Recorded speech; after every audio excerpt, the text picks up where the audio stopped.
6 principles of influence. Could you say a little bit about those principles? Surely. They represent, in my view, the 6 universals, the 6 dimensions of the human condition that incline people to say yes when one or another of those principles is included in a communication or a request or an appeal. They are very quickly reciprocation. People want to say yes to those people who have already done something for them. They want to give assent to those people whom they owe. Second is the principle of reciprocity. People want to follow the lead of legitimately constituted experts, authorities in an arena.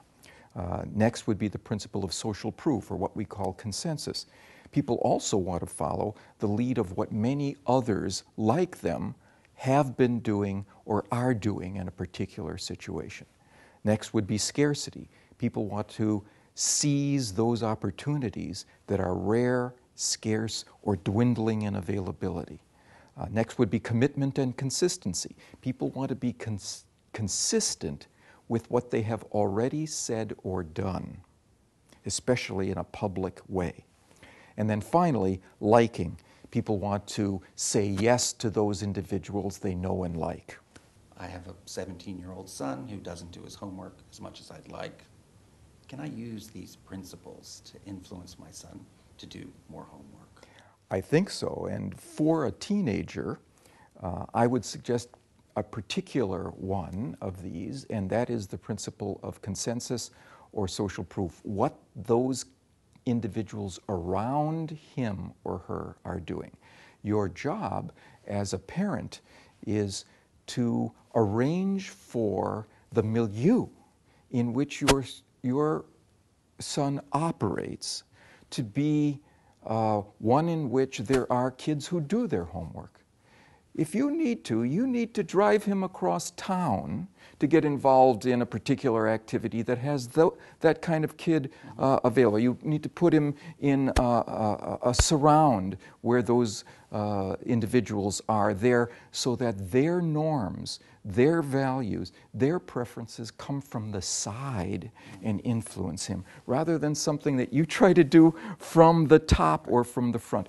I think that's the same thing that goes with leaders, by the way, in an organization. Very often you'll find a leader who tries to convince a group entirely on the dint of his or her own force of personality.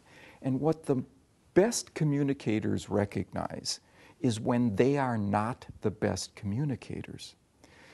They would be better advised. Let's say they're trying to get a couple of old-timers in the group who are resisting a new initiative that the leader thinks is very important. And the leader has sent various communications. These old-timers, they're resisting. They don't want to make a change.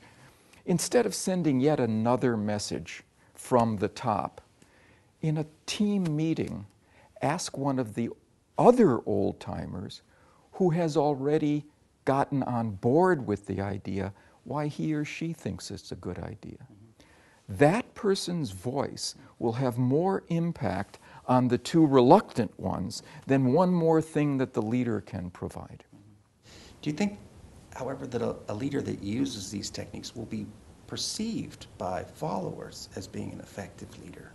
And I think that that may actually be a benefit to the leader's reputation as someone who's not seeking to change, but just giving evidence that's compelling.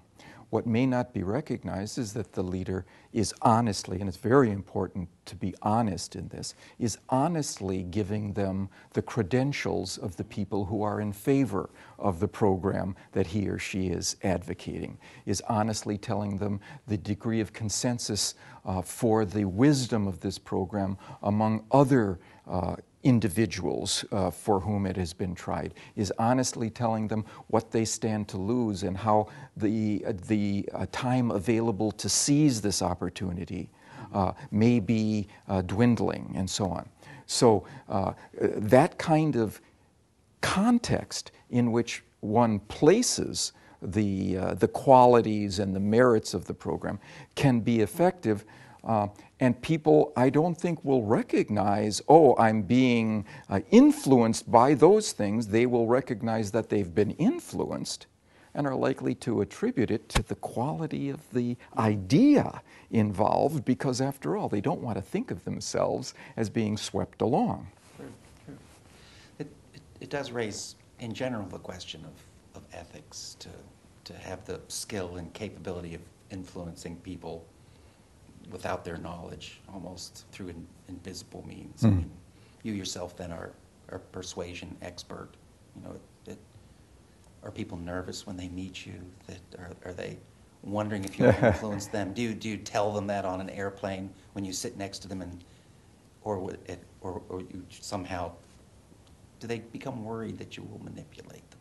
Yeah, I think there may be some of that, and even my colleagues, so that it's very important for me under those circumstances to be scrupulously honest in the presentation of the information and the principles of influence that I employ. So, for example, to take one of the principles we talked about, the principle of authority, that people want to follow the lead of legitimately constituted experts.